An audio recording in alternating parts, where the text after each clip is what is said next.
ॐ नमः सिद्धेभ्यः। ॐ नमः सिद्धेभ्यः। ॐ नमः सिद्धेभ्यः। ॐ शुद्धात्मने नमः। नमो अरिहन्ताणं नमो सिद्धाणं नमो आयर्याणं नमो वशायाणं नमो लोये सौवसाहुणं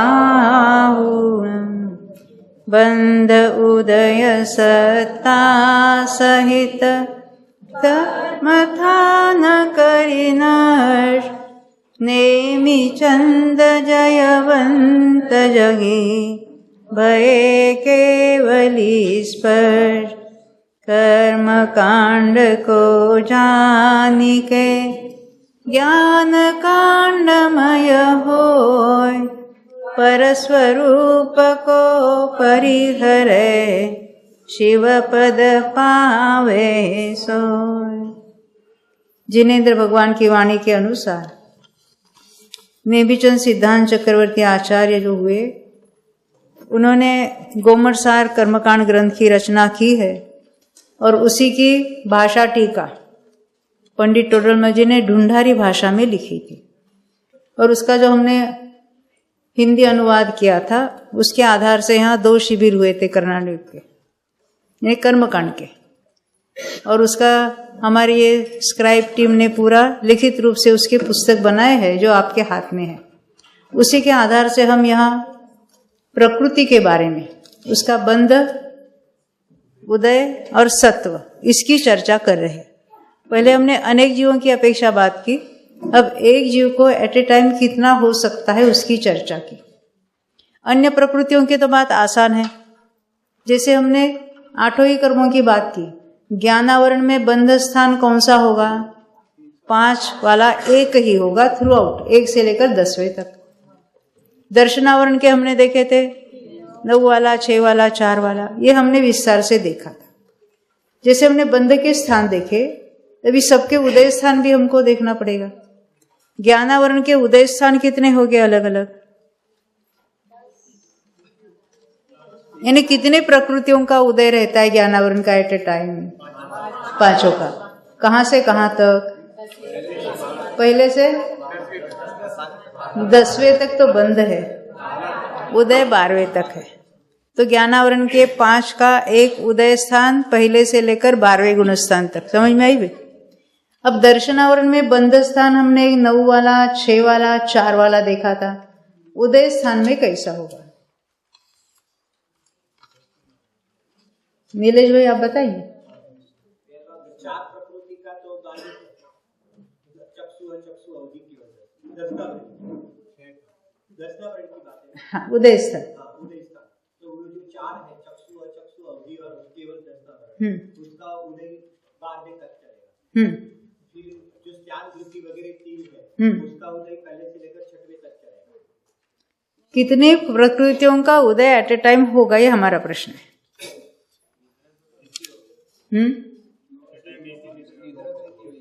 हाँ, तो टोटल प्रकृतियां, हाँ आप कहते हैं या तो 4 का स्थान होगा या 5 का स्थान होगा। एट ए टाइम एक ही निद्रा का उदय हो सकता है, भले निद्राएं 5 है। आप जो 6ठे तक बात करी थी, वो जो 1 वाला जो ऑप्शन है, जागृत अवस्था में 4 का उदय है और निद्रा में 5 का उदय है। 4 का उदय तो सर्वत्र है, पर जब कभी निद्रा है तो 5 में से 1 होगी, 6ठे तक 5 में से 1 होगी, और 7वें से लेकर देखो 3 तो चली गई, तो 2 में से 1 निद्रा होगी। पहले 5 में से 1 थी निद्रा, अब 2 में से होगी। कहाँ तक? 12वें के उपांत्य समय तक। यानी उदय स्थान दर्शनावरण के 2 ही है। कौन सा? 4 प्रकृति वाला या 5 प्रकृति वाला। समझ में आती बात? उदय स्थान की बात चल रही थी। बंध स्थान हमने 9 वाला, 6 वाला और चार वाला ऐसे तीन अलग बताए। भले 9 प्रकृतियां है, पर 9 का उदय एट ए टाइम कौन से जीव को होगा? किसी भी जीव को नहीं होगा। निद्रा भले 5 प्रकार की है, पर एक अंतर्मूर्तक एक का ही उदय चलेगा, बाद में चेंज हो सकता है। पहले निद्रा का उदय हो और बाद में स्त्यान वृद्धि का हो जाए, ये हो सकता है, पर एट ए टाइम एक ही निद्रा का उदय है। तो उदय स्थान कौन सा है? 4 वाला एक और 5 वाला एक। ये तो आसान है ना, इसमें कुछ समझाने की बात नहीं है। अब मोहनीय के तो हम देख रहे थे, अभी हमने देखे ना मोहनीय के उदय स्थान, निकल देखे थे, कूट दिखाए थे आपको, उदय के कूट दिखाए थे, और हमने वो 9, 8, 8, 9, 9, ये 10, 9, 9, 8 वगैरह बातें देखी थी। अब यहाँ हम बाकी कर्मों के उदय स्थान देख रहे थे। अंतराय के कितने हो गए उदय स्थान? 5 प्रकृतियों का एक ही उदय स्थान। कहां से कहां तक? पहले से लेकर 12वें तक। ये आसान है, उसमें कुछ सोचने जैसी बात ही नहीं है। अंतराय का देखा, वेदनीय क्या उदय की बात है? हाँ, एक का उदय कहां से कहां तक? पहले से उदय रूप बात कहां तक है? 14वें तक, बंद 13वें तक है, उदय 14वें तक।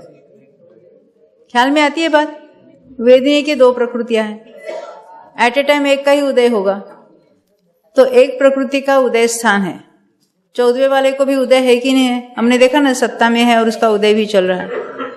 तो एक प्रकृति का स्थान पहले से लेकर 14वें तक, ये हो गई वेदनीय की बात। आयु का उदय, अरे एक ही जो जो भुज्यमान आयु है उसका उदय चलता है। अब मनुष्य गति वाले को तो 14वें गुणस्थान तक। हम गति में देखेंगे तो देवायु का उदय पहले से 4थे तक होगा, नरकायु का उदय नारकी जीवों को पहले से 4थे तक होगा। इस तरह से सोचना है। गोत्र का एक का ही उदय है। नीच गोत्र या उच्च गोत्र ऐसा ऑप्शन कहां तक है? 5वें तक, क्योंकि तीरज भी 5वें तक जाता है। ख्याल में आती बात? और ऊपर उच्च गोत्र का उदय 14वें तक है, परंतु है तो एक ही का उदय। इस तरह से एक का उदय स्थान है। मोहिनी की तो बात हमने यहां अभी बोर्ड पर देखी थी। मोहिनी में एक विशेषता है, देखो, ये तो बाकी तो हमने देख लिए थे। यहां कुछ कौन से, देखो, किसी भी श्रेणी चढ़ने वाला उदय किस किस का होगा? कोई एक वेद होगा, कोई एक कषाय का उदय होगा। कोई नपुंसक वेद सहित चढ़ता है, कोई स्त्री वेद सहित चढ़ता है, कोई जिसका जो वेद है उस सहित उसका श्रेणी चढ़ने का कार्य होता है। पर उसकी जो क्षपणा होती है उसमें कुछ थोड़ा उल्टा पुल्टा क्रम है। सामान्य से पुरुष वेद सहित चढ़ने वाला जो क्या करता है, वो 13 पर था। 13 पर कब आया था? 21 में से 8 कषायों का क्षय हुआ था। 13 के बाद वो 12 पर कैसे आई? वो नपुंसक वेद का क्षय पूर्ण करता है, बाद में स्त्री वेद का क्षय पूर्ण करता है, और बाद में ये 7 एट ए टाइम क्षय होना शुरू होते। कौन से? 6-9 कषाय और एक पुरुष वेद।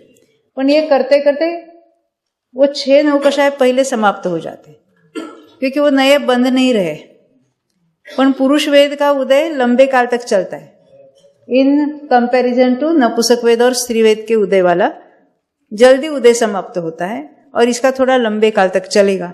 तो उसका पुरुष वेद जो नया नया बंधा है वो बाद में उसका क्षय हो जाता है। इसलिए पहले 6 गए तो 11 में से डायरेक्ट 5 में आता है, और 5 में से फिर वो पुरुष वेद का क्षय करके 4 पर आएगा।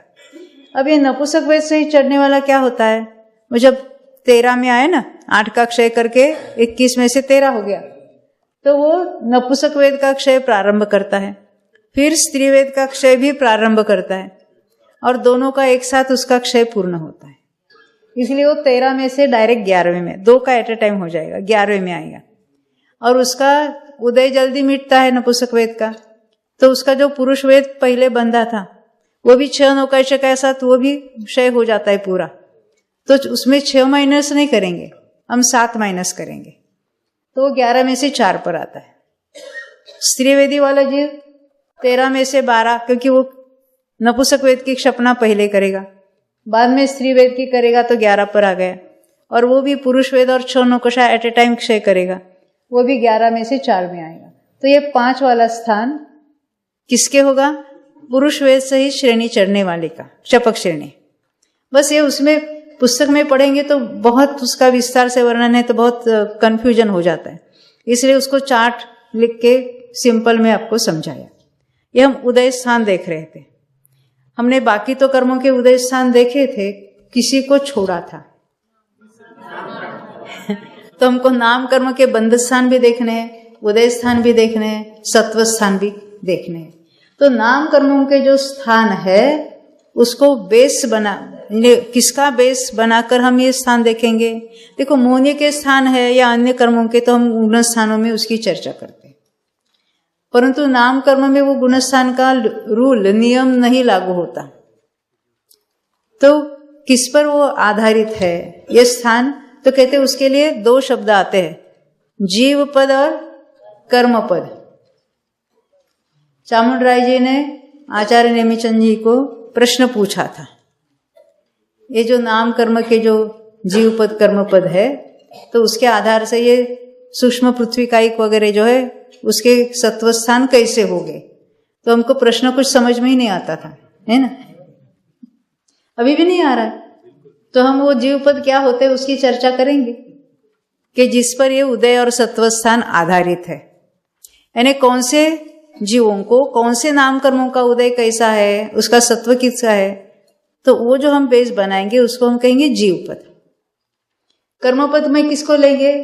कर्मपद में एक नाम ऐसा आएगा कि उस पर्याय सहित बंध कर रहा है। कौन कर रहा है उसकी चर्चा नहीं। जैसे मनुष्य है, तो मनुष्य और एकेंद्रिय का बंध कर रहा है, तो हम कहेंगे ये एकेंद्रिय युक्त बंध हो रहा है, पर एकेंद्रिय में भी पर्याप्त एकेंद्रिय का बंध कर रहा है। तो उस सहित और कौन कौन सी प्रकृतियां होगी?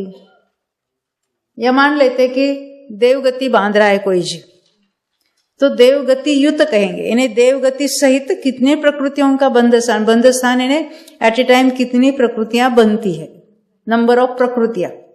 और उसमें बेस किसको बनेंगे? देवगति सहित बनने वाली प्रकृतियां, तो उसको हम कहेंगे 28 की बनती है, उसको कहेंगे वो देवगति युक्त वाला बंध स्थान। तो वो उसमें जो हम बेसिक बनाते हैं ना, कौन से गति संबंधी बंध रहा है, क्या है, उसके लिए जो बेस बनाते हैं उसको कहेंगे कर्म पद। पहले हम क्या होता है उसकी चर्चा करेंगे, और फिर उसमें सत्व स्थान या उदय स्थान कैसे लागू होते हैं उसकी भी चर्चा करेंगे। बहुत कठिन नहीं है, हमने ये नाम कभी सुने नहीं है ना, इसलिए कठिन लगते हैं। तो हम ये जीव पदों की बात करेंगे। उसके पहले क्या एक प्रश्न है, मिश्र गुण स्थान के सत्व स्थान में, ये मोहनी की बात है, 27 क्यों नहीं हो सकते? प्रश्न ऐसा है, मिथ्या दृष्टि सम्यक मिथ्यात्व और सम्यक प्रकृति की उद्वेलना करता है। सम्यक प्रकृति की उद्वेलना पूर्ण होती है, तो ऐसा जो क्षोभम सम्यक तो प्राप्त कर सकता है, बराबर। सत्ता में क्या है? मिथ्यात्व भी है, सम्यक मिथ्यात्व भी है। ऐसा जो प्रथमोपशम सम्यक तो प्राप्त करेगा, क्षोभम है, प्रथमोपशम सम्यक तो प्राप्त करेगा। ऐसे ही जिसकी सत्ता में 27 प्रकृतियां है, कौन से? मिथ्यात्व और सम्यक मिथ्यात्व है और बाकी भी है, तो ऐसा जो तीसरे गुणस्थान में जाएगा कि नहीं जाएगा? हाँ, सारी मिथ्या दृष्टि है। हमने सत्वस्थान में किसी ने बताया? तीसरे गुणस्थान के सत्वस्थान कितने बताए? आपके पास चार्ट है, निकालो। यहां पर भी है ना, 28 और 24 बताए हैं, 27 का कोई नाम ही नहीं है। हाँ, तो हो सकता है कि नहीं हो सकता? 894 पेज निकालना।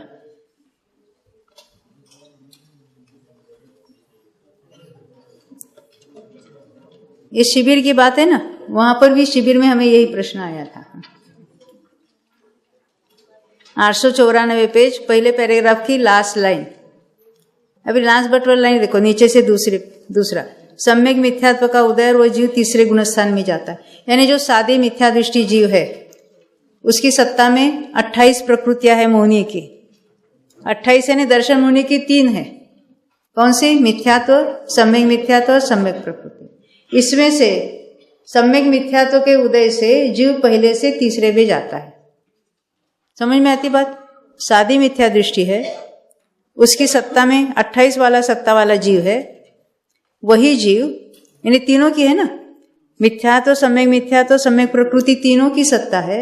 ऐसा जीव सम्यक मिथ्यात्व के उदय से तीसरे में जाता है। पर जो 27 वाले सत्ता वाला है वो नहीं जा सकता। वो आगे कर्मकांड में भी उसका एक्सप्लेनेशन है, परंतु उस समय भी ऐसा ही प्रश्न आया था। लास्ट लाइन में क्या लिखा है? 27 वाला, तो कहते 27 वाला नहीं जाएगा। वो क्यों नहीं जाएगा? क्या वो सूक्ष्म चर्चा है, वो बाद में करेंगे। तब हमारी ऐसी चर्चा हुई थी उस समय भी। प्रश्न तो उठना स्वाभाविक है, 27 वाला जाएगा कि नहीं जाएगा? तो नहीं जाएगा। ये हमारे कल्पना के अनुसार वस्तु स्वरूप नहीं बदलता। आप कहिए क्यों नहीं जाता है? नहीं जाता, ये वस्तु स्वरूप है।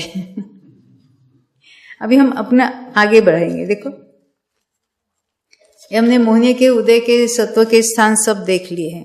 अभी हमको ये जीव पद देखने हैं। एक सेकंड।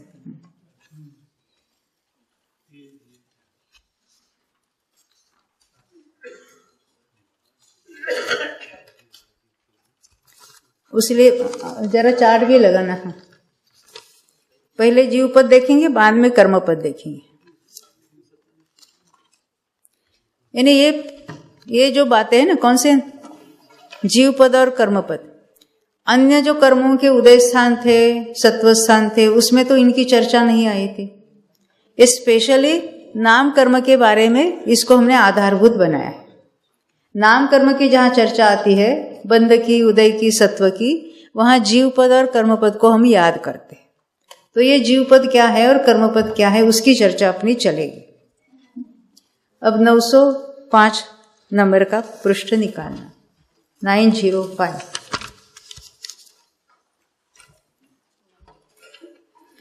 देखो यहां हेडिंग क्या लिखा है? नाम कर्म के स्थानों के आधारभूत पद, उसकी चर्चा भी यहां चलेगी।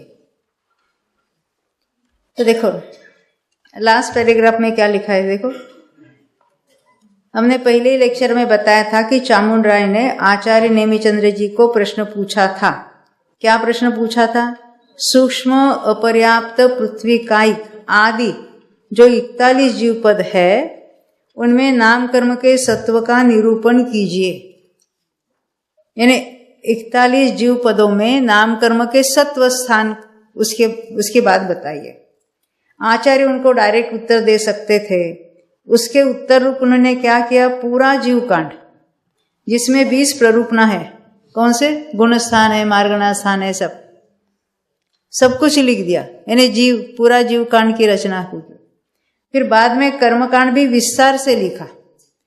प्रकृति क्या होती है, उसके भेद क्या है, उसके प्रभेद क्या है, शुभ क्या है, अशुभ क्या, प्रशस्त अप्रशस्त, घाती अघाती, सबकी चर्चा की विस्तार से। जो हम देखे 4 प्रकार के बंध, प्रकृति बंध, स्थिति बंध वगैरह वगैरह सब, और फिर उसके भी बहुत सारे डिटेल में बातें बताकर अब जाकर वो जीव पदों की बातें बताने वाले। तो ये आचार्यों की करुणा है। वो तो डायरेक्ट उत्तर भी दे सकते हैं, और पर हम कुछ नहीं समझते ना। तो ये मोहनीय के सत्व स्थान के लिए जो आधारभूत पद है, उसको यहां कहते हैं जीव पद। तो पेज नंबर 907 निकाला, 907, लास्ट पैराग्राफ। देखो यहां क्या लिखा है। अभी हम आगे बढ़ेंगे। यह जीव पद क्या है? हमने तो एक हेडिंग बताया कि ये जीव पद होते हैं। तो है क्या वो जीव पद? यानी उसका मीनिंग क्या है? तो नाम कर्म के आधारभूत जीव पद कहे है, यानी हमारी भाषा में जीवों के भेद बताए। जैसे हम जीव समास कहते हैं। आपने नाम सुना है जीव समास का? क्या होता है वो? संसारी जीवों के भेद है। कैसे भेद है मालूम आपके? कितने भेद है? 14। क्या क्या भेद है?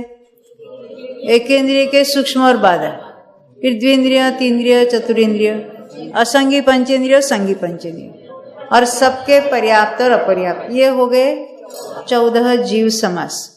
जब हम 20 प्ररूपणा सीखते थे तो इन 14 जीव समास पर हम सब घटित करते, उनके गुणस्थान कौन से है, उनका ज्ञान कैसा होगा, उनको क्या सम्यक तो होगा कि नहीं होगा, लेशा कैसी होगी, बहुत सारी चर्चा हमने की थी। अब यहाँ हमको नाम कर्म के सत्व स्थान या उदय स्थान बताना है। उसके लिए जो जीवों के भेद किए जाते हैं उसको कहेंगे जीव पद। नाम कर्मों का कहाँ कितना सत्व है, उदय है, ये हम कहें नहीं इतना सत्व है, हम किसके लिए है, तो उसको पहचानने के लिए ये जीव पद बताएंगे।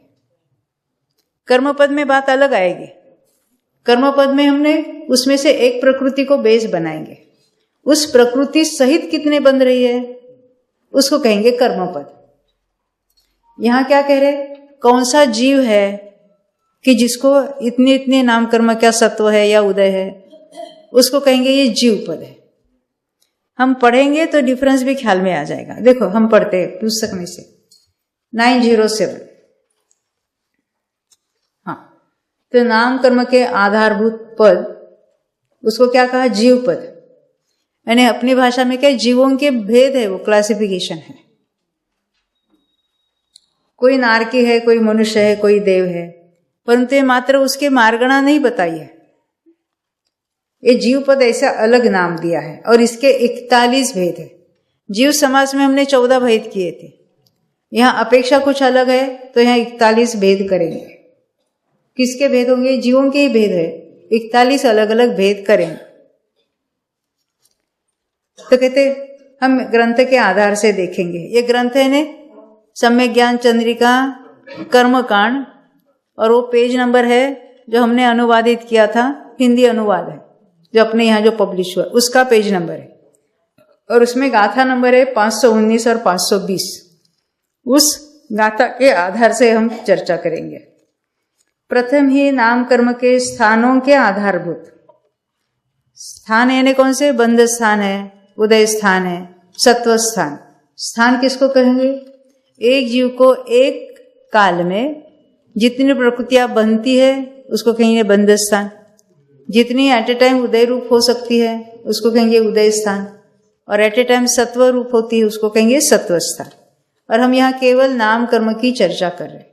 हमने मोहनीय के देखे थे, उसमें तो गुणस्थान के अनुसार भेद बताए थे, अन्य भी सभी कर्मों की हमने चर्चा की थी। नाम कर्म में बहुत सारी विशेषता है। उदय में तो अलग अलग कालों में अलग अलग उदय होते हैं, और यहाँ बंध में भी अलग अलग कहाँ कौन से बंध होते हैं उसके भी नियम अलग है, उसको हम देखते हैं। तो कहते हैं नाम कर्म के स्थानों के आधारभूत 41 पद, कितने, 41। ये 41 कौन से है वो उन्होंने गाथा में ही बताया, यानी जीवों का ही विभाजन है। तो उस पर हमने ये उसके बंध स्थान वगैरह घटित करके यहाँ हम देखेंगे। पेज नंबर है 908, उसको देखते हैं। यहाँ पर आगे देखो,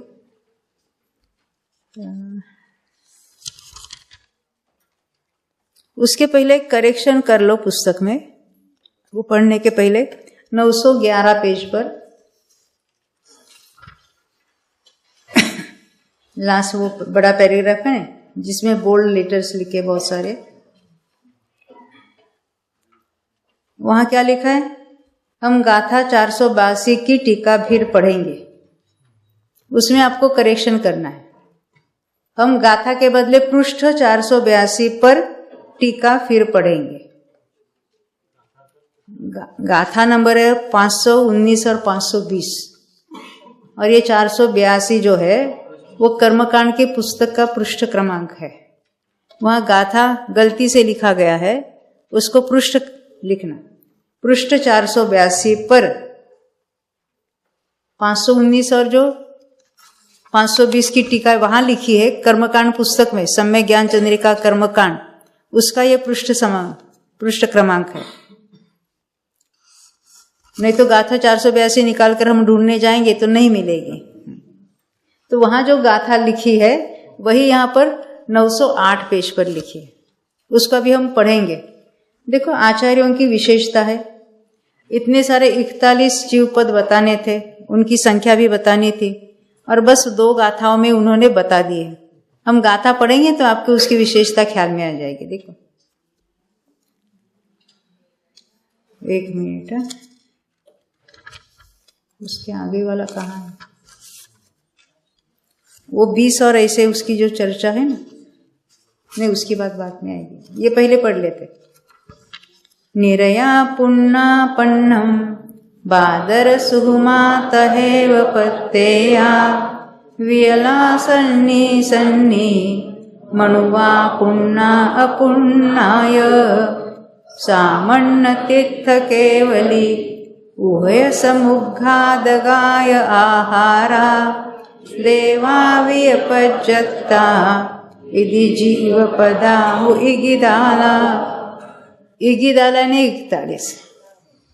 बादल शब्द सुना है कभी? बादल शब्द सुना है कि नहीं सुना? कहाँ सुना है? द्विरूप वर्गधारा में। द्विरूप वर्गधारा नहीं मैं मालूम। 2 का वर्ग 4, ये हमारी वर्गधारा है। पहला स्थान 4 का है, 4 का वर्ग 16, 16 का वर्ग 256, 256 का वर्ग पनट्ठी जिसको कहेंगे 65,536, पनट्ठी का वर्ग बादल, 42 से शुरुआत होती है, इसका नाम है बादल, है ना। तो यहाँ कहा इगिदाला यानी 41, ये जीवों के 41 भेद है। देखो नीचे चौथी लाइन, नारकी सर्व पर्याप्त ही है, ये जीवों के भेद करने हैं। तो नारकी में कोई लब्धि अपर्याप्त होते हैं? उसमें जो पर्याप्ति पूरी नहीं होती, शरीर पर्याप्ति, तब तक उसको निर्वृत्ति अपर्याप्त कहते हैं, उसकी बात नहीं है। उनको जीव कौन सा है? पर्याप्त नाम कर्म वाला है। तो नारकी सभी पर्याप्त ही होते हैं, और कोई केवल पर्याप्त ही होते हैं,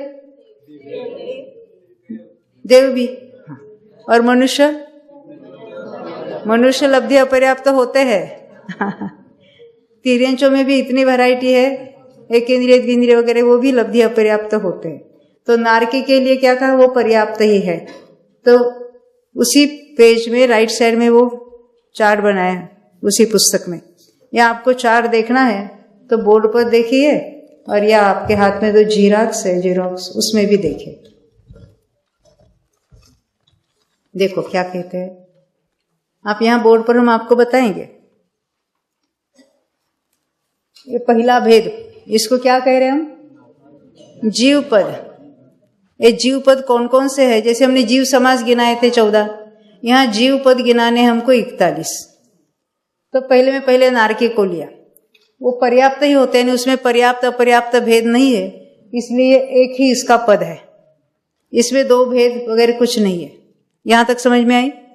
अब उसके नेक्स्ट, प्रू यानी पृथ्वी कायिक, ओ यानी अपकायिक, अपकायिक यानी जलकायिक, ते यानी तेजस कायिक, उसका अर्थ होता है अग्नि कायिक, वा यानी वायु कायिक, नि यानी निगोद। निगोद यानी क्या है? साधारण वनस्पति जिसको कहेंगे। 5 कायिक, 5 आए ना, पृथ्वी कायिक, जल कायिक, अग्नि कायिक, वायु कायिक, वनस्पति कायिक में केवल निगोद लिया, प्रत्येक वनस्पति को यहां नहीं लिया है, साधारण वनस्पति यानी निगोद को लिया है। इनके बादर भी लेना और सूक्ष्म भी लेना। ये प्रत्येक वनस्पति को क्यों छोड़ा होगा? हाँ भावेश भाई, प्रत्येक वनस्पति को यहां क्यों नहीं लिया? क्योंकि एक इंद्रिय के भेद है ना ये सब, उसमें क्यों नहीं लिया उसको? हाँ, तो निगोद को क्यों लिया? निगोद में सूक्ष्म और बादर भेद होता है, प्रत्येक वनस्पति बादर ही है। फिर से इन सब में बादर भी है, सूक्ष्म भी है, यानी बादर पृथ्वी कायिक भी है, सूक्ष्म पृथ्वी कायिक भी है, बादर निगोद भी है, सूक्ष्म निगोद भी है। ऐसा प्रत्येक वनस्पति में बादर और सूक्ष्म भेद है क्या? वो तो मात्र बादर ही होती है, उसमें पर्याप्त अपर्याप्त भेद हो सकते हैं। बादर सूक्ष्म वाला भेद किसमें है? इन 5 पर्यायों में। इसलिए यहाँ अलग क्लासिफिकेशन है, कर्म पद में हम अलग क्लासिफिकेशन देखेंगे। तो यहाँ किसको किसको लिए, कौन से 5 लिए? पृथ्वी का एक, जल का एक, अग्नि का एक, वायु का एक और निगोद। इनके पहले क्या लिया? सबके बादर और सबके सूक्ष्म। कितने हुए टोटल? 10 हो गए ना। 5 बादर और 5 सूक्ष्म, ये 10 हो गए। और 10 के पर्याप्त भी और अपर्याप्त भी, यानी बादर पृथ्वी का एक पर्याप्त, बादर पृथ्वी का एक अपर्याप्त, बादर जल का एक पर्याप्त, बादर जल का एक अपर्याप्त, सब में लगा लो, 5 में। तो पहले तो हमने उसके बादर और सूक्ष्म 10 भेद किए और पर्याप्त और अपर्याप्त और 10 भेद किए। तो टोटल यहाँ कितने पद हो जाएंगे? 20। ये समझ में आती है बात? एक लाइन में पूरे को हमको लिखा है शॉर्ट में, क्योंकि जब चार्ट पढ़ते हैं तो शॉर्ट में हमको पूरा विषय समझ में आता है। पुस्तक में पढ़ेंगे तो विस्तार से उसका वर्णन किया है, और वो विस्तार का वर्णन पढ़ते हैं तो क्या पढ़ रहे वो तो भूल जाते हैं, पहली बात। हाँ, चार्ट हम देखेंगे, दिखाएंगे, समझेंगे, उसके बाद आप विस्तार से वर्णन पढ़ेंगे तो बिल्कुल सरल हो जाएगा। तो ये हमने कितने देखे थे? 20 पद। ये 20 पद कौन बताना चाहता है? फिर रिपीट करना है।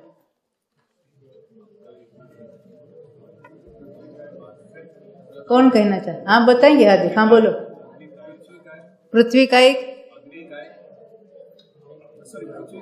जल का एक, हाँ, अग्नि का एक, वायु का एक, निगोद, ये 5 हो गए। इसके बादर भी है और सूक्ष्म भी, कितने हुए? 10। इसके पर्याप्त भी और अपर्याप्ति, 10 गुना 2, 20 पद हो गए। पहला कौन सा एक देखा था? नारकी का, वो मात्र पर्याप्त होते हैं। यहां तक समझ में? ये 20 समझ में आई बात? अब आगे बढ़ते। उसके नीचे के लाइन में क्या लिखा है? प्रत्येक वनस्पति। ये प्रत्येक और साधारण क्या होता है? प्रत्येक वनस्पति का अर्थ है एक जीव, उसका स्वामी एक जीव है, उसका शरीर एक, यानी एक शरीर का स्वामी एक जीव, उसको कहेंगे प्रत्येक वनस्पति। और साधारण वनस्पति जिसका दूसरा नाम है निगोद, वहां शरीर एक और उसके स्वामी अनंत, यानी अनंत जीवों के लिए एक शरीर कॉमन, वो निगोद की पर्याय है। तो यहां हम प्रत्येक वनस्पति को ले रहे। तो प्रत्येक वनस्पति बादर ही होती है, इसमें सूक्ष्म नाम की वैरायटी नहीं होती, इसलिए इसको द्विंद्रिय के साथ रखा है। बाकी निगोद जो साधारण वनस्पति है उसको अन्य 5 जो स्थावर का है उसके साथ रखा, और ये प्रत्येक वनस्पति को हमने द्विंद्रिय आदि के साथ रखा। क्यों? ये सब बादर ही है, यानी इसमें मादर और सूक्ष्म ऐसे 2 भेद नहीं होंगे। तो उसमें प्रत्येक वनस्पति द्विंद्रिय, तीन्द्रिय, चतुरिंद्रिय, असंगी पंचेंद्रिय, संगी पंचेंद्रिय, इतना कहने से सब तिर्यंच के भेद है। और फिर मनुष्य भी लिया। कितने होते जरा टोटल गिनना इसको? देखो, प्रत्येक वनस्पति द्विंद्रिय, तीन्द्रिय, चतुरेंद्रिय, असंगी पंचेंद्रिय, संगी पंचेंद्रिय और मनुष्य, कितने हुए? 4। अब इन सब में बादर ही है ना, तो 2 भेद वो नहीं करने, पर कौन से भेद होंगे? पर्याप्त भी और अपर्याप्त भी, क्योंकि मनुष्य भी लब्धि अपर्याप्त होते हैं ना, और बाकी इन सभी पर्याप्त पर्यायों में भी पर्याप्त अपर्याप्त जीव होते हैं। तो हमने 7 पर्याप्त और 7 अपर्याप्त देखे। टोटल कितने हो जाएंगे? पहले हमने बादर सूक्ष्म करके 10-10 के पर्याप्त अपर्याप्त देखे, तब 20 भेद हुए थे। अब यहाँ 7 और 7 यानी पर्याप्त और अपर्याप्त मिलकर 14 भेद हो जाएंगे। यहाँ तक समझ में आई बात? संगी तिर्यंच अलग जीव है और मनुष्य अलग जीव है। मनुष्य भले संगी है, पर यहाँ संगी कहने से संगी तिर्यंच की बात है, क्योंकि संगी तिर्यंच अलग पर्याय है और मनुष्य अलग पर्याय है। मनुष्य तो संगी ही होते हैं, तो मनुष्य के आगे संगी लिखने की जरूरत नहीं थी। और यहाँ संगी इसलिए लिखा है कि असंगी और संगी पंचेंद्रिय बताना था, वो तिर्यंचों में जो भेद होते हैं उसको बताना है। अलग अलग जीवों को हमको बताना है ना, कि कौन सा जीव है, उसमें नाम कर्म कौन कौन से हो सकते हैं, ये हमको बताना है। तो अगर हम संगी कहेंगे तो ये तिर्यंच गति वाला जीव है, तो उसमें तिर्यंच गति गत्यानुपूर्वी उसका उदय होगा, ऐसा हम कहेंगे। उसमें तिर्यंच गति का तिर्यंच आयु का सत्व होगा। पर मनुष्यों की बातें अलग होगी, उसके नाम कर्म अलग है, इसलिए मनुष्य के लिए अलग स्थान दिया है। यहां तक समझ में आई बात? यहाँ बादर सूक्ष्म 2 भेद थे, 5 के बादर सूक्ष्म 10 हो गए और सबके पर्याप्त पर्याप्त 20 हो गए। अब यहाँ 7 ये पर्याय अलग अलग है, इसमें केवल पर्याप्त और अपर्याप्त इतने ही भेद करना, ये हो गए 14। आगे तो आसान है। अब केवली के यहाँ भेद किए। केवली में मूल भेद 2, स्वस्थान केवली और सामान्य केवली और तीर्थंकर केवली। क्या कहा?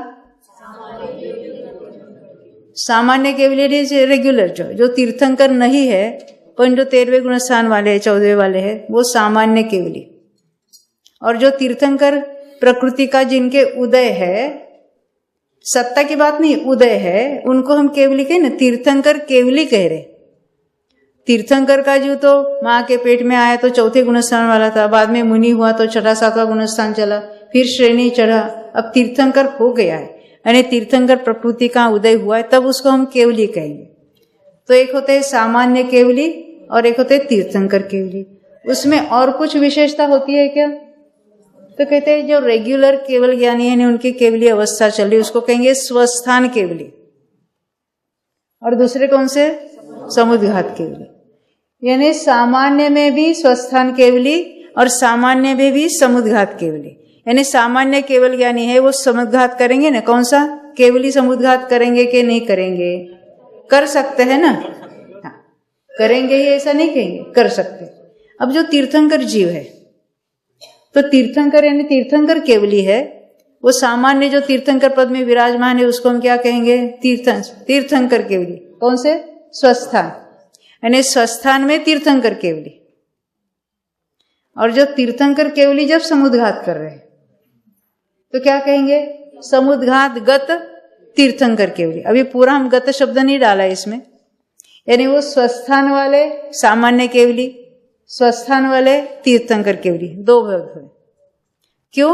क्योंकि जब सामान्य से उनके जो नाम कर्म के उदय है उनकी संख्या अलग है, और जब समुद्घात करते हैं तो नाम उसकी जो उदय रूप प्रकृतियां होती वो अलग है, उसके स्थान अलग अलग है। वो स्थान गिना के लिए हमने उनके 4 भेद किए। कौन से 4 भेद किए?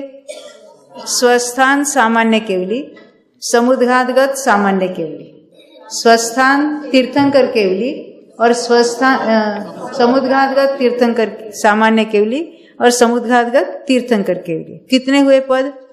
यानी केवली के 4 पद हुए। अब आगे बढ़ते हैं। आहारक। आहारक किसको कहेंगे? वो आहार मार्गणा वाला आहारक नहीं है। देखो आहारक किसको कहेंगे? वो आहारक आहार मार्गणा में आहारक किसको कहेंगे? नो कर्म का वर्गणा का ग्रहण करता है उसको आहारक कहेंगे। अनाहारक कौन है? जो शरीर के परमाणु नहीं ग्रहण कर रहा है। कब होगा? विग्रह गति में। कर्म का ग्रहण है, शरीर का ग्रहण नहीं है, तो उसको क्या कहेंगे हम? अनाहारक। उसकी बात यहाँ नहीं है। यहाँ आहारक कहने से आहारक का जिनको उदय है, किसको है? 6ठे गुणस्थानवर्ती जीव, जो उनका आहारक शरीर बनाते हैं उसकी बात है। केवल आहारक द्विग बांधकर सत्ता में है उसकी बात नहीं है। आहारक कहने से जो आहारक शरीर बना रहे मुनिराज 6ठे गुणस्थान में है और उनके आहारक द्विग का उदय होकर वो आहारक शरीर बनता है, उसकी यहाँ बात है। क्योंकि देखो अभी हमको मालूम ही नहीं है, नाम कर्म के जब उदय स्थान देखेंगे तो विग्रह गति में इतने नाम कर्मों का उदय होता है, वहां पहुंचते ही और कुछ नाम कर्मों का उदय प्रारंभ होता है, और फिर शरीर पर्याप्ति पूरी हुई और कुछ नाम कर्मों का उदय शुरू हुआ। अभी आगे उच्छ्वास पर्याप्ति हुई और कुछ नाम कर्म का उदय शुरू हुआ, और भाषा पर्याप्ति हुई और कुछ नाम कर्म का उदय शुरू हुआ। 5 अलग अलग काल है, उसमें उनके उदय स्थान जुदे जुदे हैं। इसलिए आहार मनुष्य में तो ये आहारक वाले तो मनुष्य पर्याय के जीव है, पर्याप्त मनुष्य है, परंतु वही मुनिराज जब आहारक शरीर बनाते हैं तो उसमें भी वो फिर दोबारा 6 पर्याप्ति होती है, फिर उनके भी ये अलग अलग उदय स्थान होंगे, काल उनके भी होंगे। हमको अभी मालूम नहीं है उदय के काल कौन कौन से होते हैं। ये नाम कर्म का विषय पूरा स्पेशल है। एक शिविर केवल नाम कर्म के ऊपर हो सकता है ना? तो ये आहारक वाला एक ही पद है। ये कौन से जीव है? आहारक शरीर बनाने वाले जीव है, छठे गुण स्थान वर्ती है। अब यहां लिखा है देव, तो जैसे नारकी का एक ही पद था वैसे देवों का एक ही, वो भी पर्याप्त ही है ना। तो यह लिखे ये 6 पर्याप्त ही है। ये कौन से 6? ये 4 भेद, ये आहारक का एक भेद और देव का 4 2 6, ये तो पर्याप्त ही है। नारकी को भी कहा था वो पर्याप्त ही, उसको स्पेशल अलग लिखा था और इन 6 को एक साथ लिख दिया, ये सब पर्याप्त ही है। पर्याप्त नाम कर्म वाले है ना सब, वो पर्याप्त ही। अब कहते हैं इसको क्या कहा? नाम कर्म के स्थानों के आधारभूत पद। इसका अर्थ क्या है? हमने तो सभी कर्मों के जो स्थान देखे थे, बंध स्थान देखे, उदय स्थान देखे, सत्व स्थान देखे, अभी अभी मोहिनी के भी देख लिए, पर नाम कर्म के हमको देखना है। तो मोहिनी के तो हमने गुण स्थान में बता दिए। पहले गुण स्थान में 22 का बंध स्थान है, पहले गुण स्थान में उदय स्थान कितने का है? 10 का है, 9 का है, 8 का है, 7 का है, कल देखा था ना। और सत्व कितने का होता है? पहले गुण स्थान में मोहनीय का 28 का होगा, 27 का होगा, 26। तो उसमें गुण स्थानों को आधार बनाकर हम संख्या, इन्हें स्थानों की चर्चा करते हैं। नाम कर्म में ऐसा नहीं है। तो नाम कर्म में हम कहेंगे वो कहाँ कौन सा बंध कर सकते हैं या कौन, तो उसके लिए कौन से जीवों को ये पदों को आधार करेंगे। तो इन अलग अलग पदों में वो कौन सा सत्व होता है, कौन सा उदय होता है, कितने का बंध होता है, उसकी हम चर्चा करेंगे। मुख्यतः जब उदय और सत्व की अपेक्षा जीव पद लगते हैं और बंध स्थानों को देखने के लिए कर्म पद होते हैं। अभी हम जीव पद देखते हैं। कितने जीव पद है टोटल? 41। उसमें नारकी का कितने हो गए? कौन सा? पर्याप्त ही। उसके बाद हमने 5 नाम देखे थे, पृथ्वी का एक, जल का एक, अग्नि का एक, वायु का एक, निगोद, उसमें बादर भी, सूक्ष्म भी, और ये सब 10 के पर्याप्त भी और अपर्याप्त भी, टोटल 20 हो गए।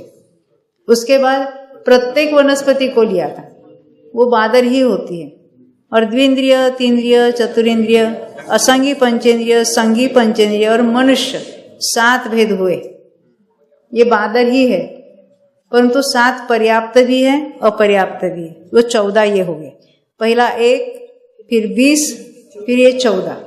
उसके बाद केवली के 4 पद देखे थे, तो सामान्य केवली और तीर्थंकर केवली, और उसमें भी स्वस्थान और समुद्घातगत, ये दोनों में 2-2 भेद। कितने हुए? 4 भेद, 4 पद उनके हो गए। फिर आहारक का 1 पद और देव का 1 पद, टोटल कितने हुए? 41। इन 41 को क्या कहते हैं? 41 जीव पद। यहां तक समझ में? इन्हें उनका विभाजन किसी विशिष्ट अपेक्षाओं से उनका विभाजन किया है, और इनको बेस बनाकर उसमें कितने का सत्व होता है, कितने का उदय होता है, स्थान की बात। एक जीव को एट ए टाइम कितने का सत्व हो सकता है, तो नाम कर्म के अलग अलग होते हैं।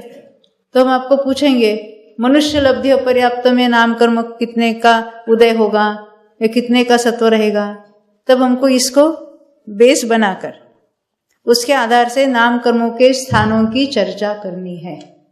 इसलिए इतने हम मेहनत कर रहे हैं ना। एक बार निश्चित हुआ हमें किसकी चर्चा करनी है, तो हम कहेंगे पृथ्वी का एक सूक्ष्म है और अपर्याप्त है, तो उसमें नाम कर्म कौन से हो गए, सत्व कौन कौन सा होगा, तो हम उसको बताएंगे। क्योंकि केवल नाम कर्म के सत्व स्थान गुण स्थान में बता दिया ऐसा नहीं होगा, वो जीव पदों में लगाना पड़ेगा। ख्याल में आती बात? हाँ, अब आगे बढ़ेंगे। तो ये पेज नंबर 908 909 पर ये वो चार्ट भी बनाए हैं, और ये जो 41 जीव पद बताए हैं वही उसी की चर्चा है जो अभी हमने चार्ट के आधार से बताई है।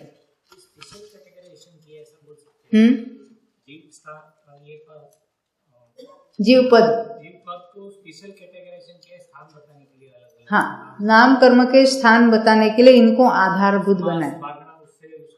नहीं, उस मार्गणा के आधार से नहीं हो रहा, क्योंकि उसमें कुछ स्पेसिफिकेशन है। कौन से नाम कर्म वहां हो सकते हैं, इसलिए इनके ग्रुप्स अलग बनाए। क्योंकि नाम कर्म की हमने कितनी वैरायटी देखी, 93। अब कौन से पर्याय वालों को कौन से नाम कर्म हो गए? देवों को तो सभी हो गए क्या? नरक संबंधी नहीं हो गए, तीर्थ संबंधी नहीं हो गए, ये बातें होती ना। इसलिए ये जीव पद जो है, इनके आधार से हम नाम कर्मों के उदय स्थान और सत्व स्थान बताएंगे। और जो कर्म पद है, कर्म पद में से एक नाम लेंगे और उस सहित जो यानी नाम कर्म बनते हैं उसको हम बंध स्थान में गिनेंगे। जैसे देवगति युत, वो तो अभी कर्म स्थान यानी कर्म पद देखेंगे तो आपको क्लैरिटी और बढ़ेगी। ये जीव पद समझ में आए? ये क्लासिफिकेशन किया है हमने सभी जीवों का। किस लिए किया? इतना सारी झंझट क्यों की?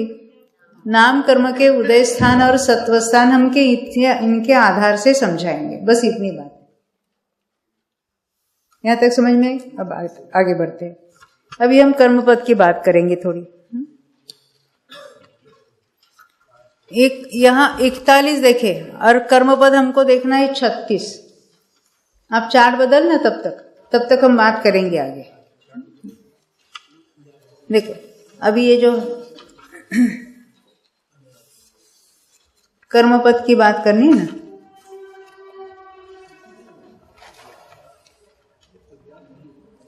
नाइन 915 पर है, 915।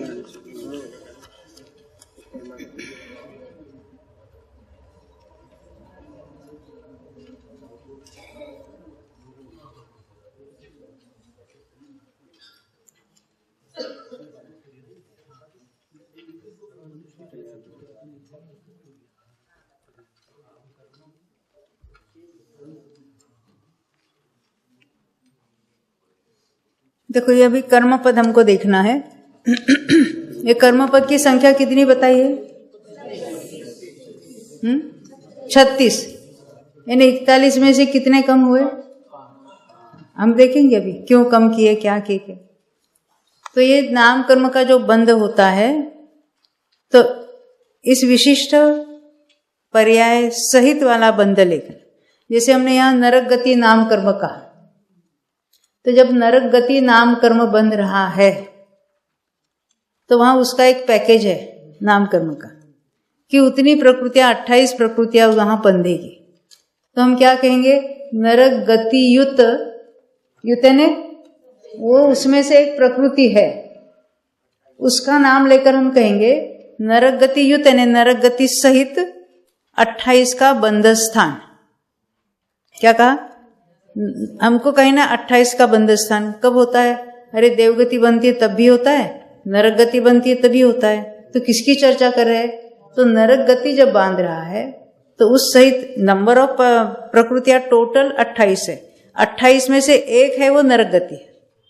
तो वहां कहेंगे नरक गति सहित वाला, ये नरक गति युत 28 का बंध स्थान। ये नाम कर्म के बारे में ही ये जीव पद और कर्म पद लागू होते हैं। अन्य कर्मों में तो हमने गुणस्थान पर घटित करके बताया था।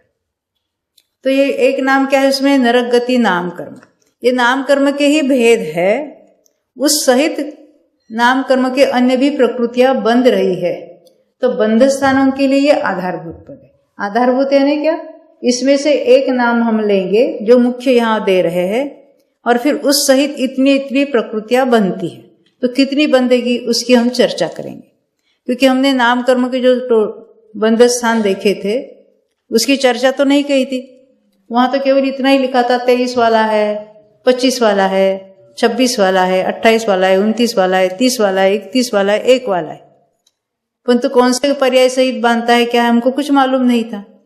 उसके लिए जब हम यहाँ जीव पद में क्या लेना है, कौन से जीवों को नाम कर्म कितने होते उदय या सत्व, उसके लिए जीव पद काम में आता है।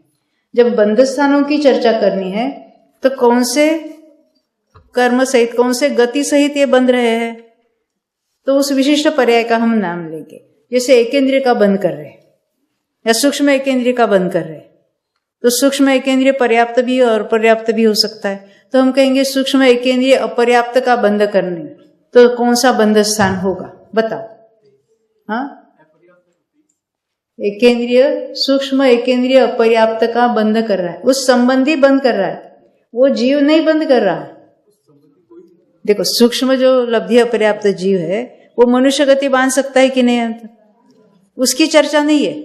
जो मनुष्य या तिर्यंच सूक्ष्म लब्धि यानी सूक्ष्म एकेंद्रिय अपर्याप्त का बंध कर रहा है, वो कौन सी प्रकृतियां बांधेगा उसकी चर्चा। कौन बांध रहा है वो कर्म पद में नहीं आता है, कौन सी बांध रहा है यानी किस पर्याय संबंधी बंध कर रहा है ये बताना है, तो वहां हम कहेंगे ये कर्म पद है। कौन से अभी हम देखेंगे तो और ज्यादा जीव पद तो समझ में आए ना, कि कौन से जीवों को कौन से नाम कर्म का उदय या सत्व है, उसके लिए जीव पद काम में आएंगे। अब बंध स्थान में हमको बंध स्थान देखना है, तो कौन सी पर्याय संबंधी बंध कर रहा है उसके लिए कर्म पद काम आएंगे। डिफरेंस ख्याल में आता है। कौन से जीवों को उदय स्थान और सत्व स्थान है बताना है तो जीव पद को याद करेंगे, और कौन से गति सहित ये नाम कर्म बन रहे हैं उसके लिए यानी बंध स्थान देखने के लिए कर्म पद काम आ जाएंगे।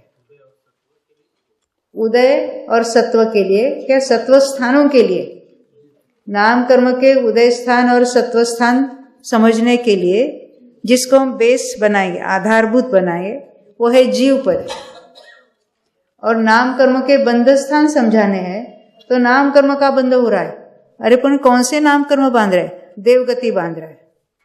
तो वहां जो 28 का पैकेज है तो हम कहेंगे ये देवगति सहित है वन ऑफ द, ये देवगति वाली प्रकृति भी उसमें से एक है।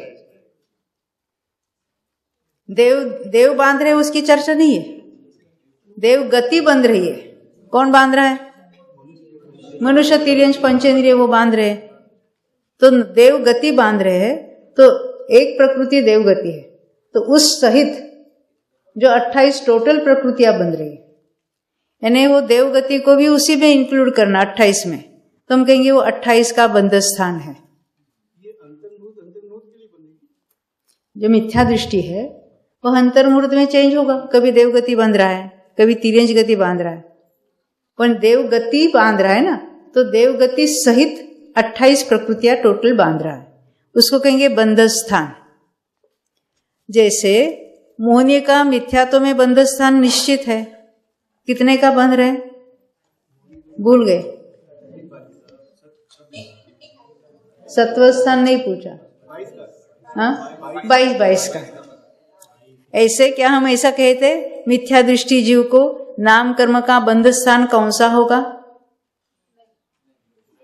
यानी वो 23 का भी बंद कर सकते हैं, एकेंद्रिय के अपर्याप्त का 25 का भी बंद कर सकते हैं, जो एकेंद्रिय पर्याप्त हो या द्विंद्रियादि अपर्याप्त हो, या देवगति बांध सकते हैं 28 की साथ, नरक गति बांध सकते हैं 28 वाला, फिर वो मनुष्य गति बांध सकता है, मनुष्य तिर्यंश गति बांध सकता है उद्योत सहित वाला, मनुष्य देवगति सहित तीर्थंकर बांध सकता है। यानी उसमें वो तो मिथ्या दृष्टि नहीं, इन जनरल में बात कर रहे हैं।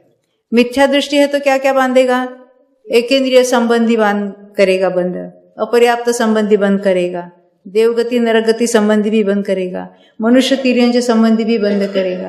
यानी उसके बहुत सारे बंध स्थान मिथ्यात्व गुण स्थान में हो गए।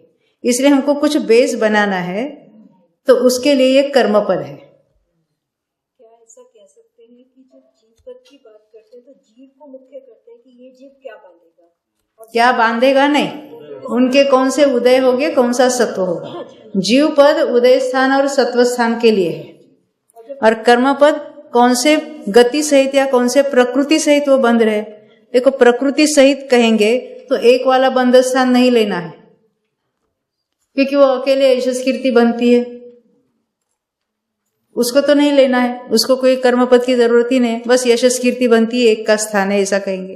पर बाकी जो सब है 23 वाला 25 वाला 26 वाला है 28 29 30 31 तक, वो सारे किस प्रकृति सहित ये बंध रहे हैं, एक का नाम है वो है कर्म पद। ख्याल में आती है बात। जब बंद हो रहा है तो कौन सी गति सहित बंद हो रहा है उसको कहना है। या हम कहेंगे तिर्यंश गति सहित हो रहा है तो उसमें वैरायटी बहुत है, तो हम कहेंगे द्विंद्रिय संबंधी बंद हो रहा है, तो द्विंद्रिय पर्याप्त भी हो सकता है, अपर्याप्त भी हो सकता है। तो हम कहेंगे द्विंद्रिय अपर्याप्त का बंध हो रहा है, तो कहेंगे इसका 25 का स्थान है। तो बाकी कौन सी प्रकृति है उसको हम डिराइव करेंगे बाद में। ख्याल में आती है बात ये?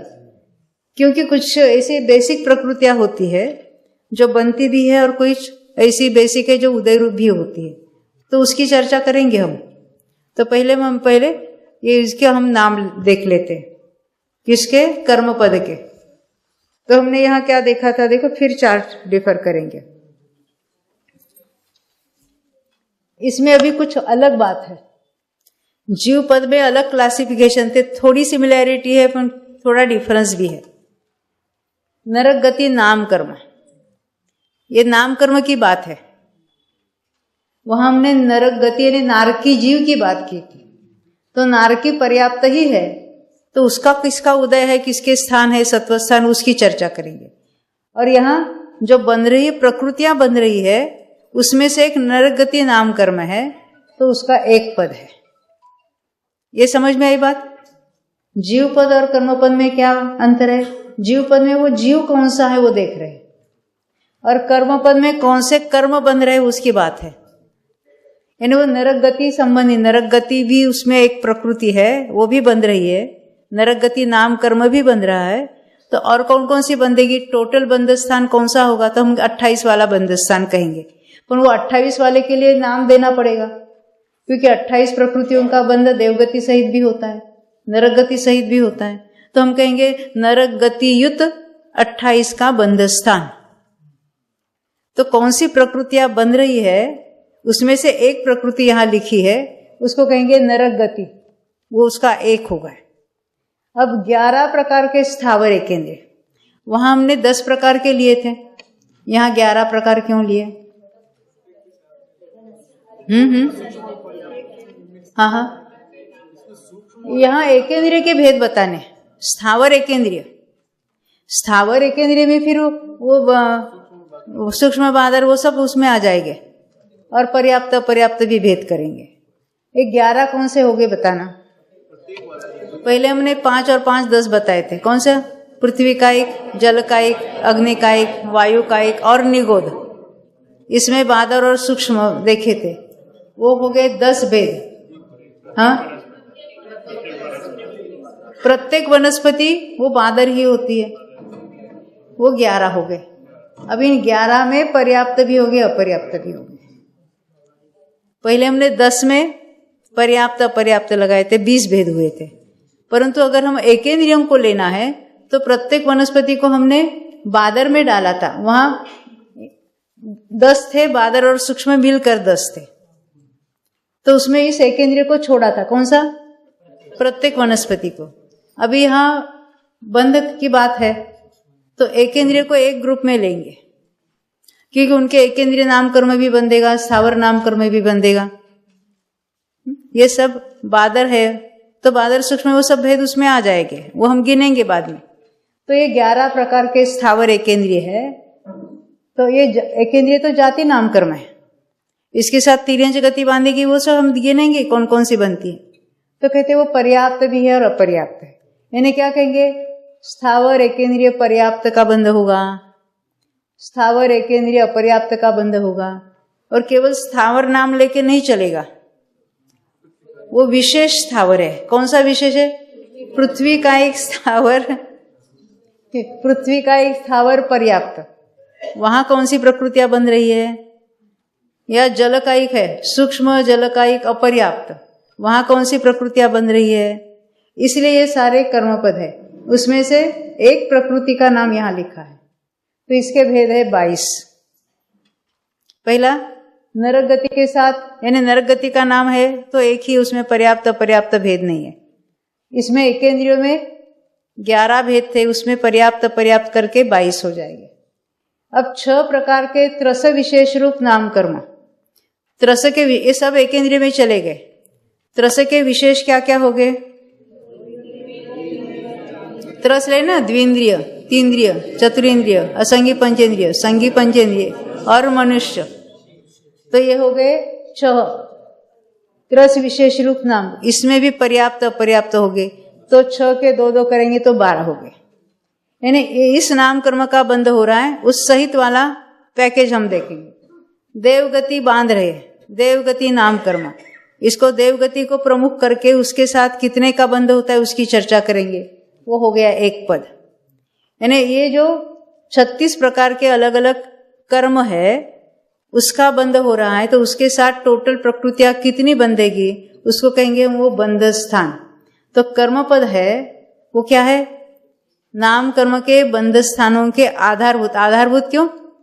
कि उस बंध स्थान में एक प्रकृति इसमें से है। नरक गति बांध रहा है तो 28 का वो बंध स्थान होगा। अब वो जीव पद में से यहां आहारक को नहीं लिया। क्यों नहीं लिया? आहारक भी प्रकृति बनती है।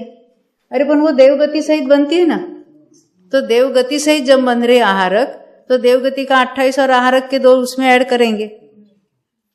तीर्थंकर यानी केवली के भी हमने देखे थे, तो तीर्थंकर का कोई पद है कि वो नाम कर्म है तीर्थंकर की उस सहित बंध हो रहा है? तीर्थंकर नाम कर्म मनुष्य गति सहित भी बंधेगा जो देवनार की बांध रहे, या देवगति सहित भी बंधेगा जो मनुष्य बांध रहे, तो उसको भी हमने यहां इंक्लूड नहीं किया था। इसलिए यहां कितने हैं? ये 36 ही कर्म पद है। ये समझ में आती बात? फिर हम दोहराएंगे दोपहर में, थोड़े चाय वाय पी के रहना। बोलो 24 भगवान की जय।